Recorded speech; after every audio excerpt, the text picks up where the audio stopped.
আসসালামু আলাইকুম। দুপুরের খাবার খাবো, তার জন্য আবার চলে আসছি। তো আজকে ফার্স্টে ট্রাই করেছিলাম হচ্ছে আপনার শাক ভর্তা। তো শাক ভর্তাটা মূলত পেঁয়াজ রসুন ভেজে তারপরে শাক ভর্তাটা করেছিলাম।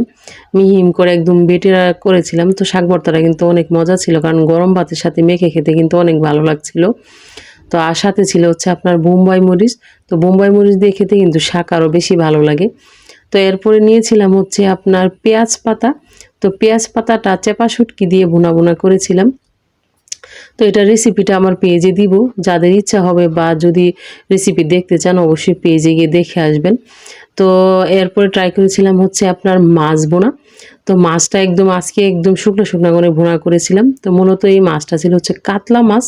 তো টমেটো পেঁয়াজ দিয়ে একদম শুকনো শুকনো করে আজকে ভুনা করেছিলাম। তো খাওয়ার পাশাপাশি বলি, কে কোথা থেকে আমার ভিডিওটা দেখেন অবশ্যই কমেন্ট বক্সে লিখে যাবেন, এবং ভিডিও ভালো লাগলে অবশ্যই লাইক কমেন্ট শেয়ার করবেন। কারণ অনেকে আমার ভিডিও দেখে কিন্তু কমেন্ট করে না।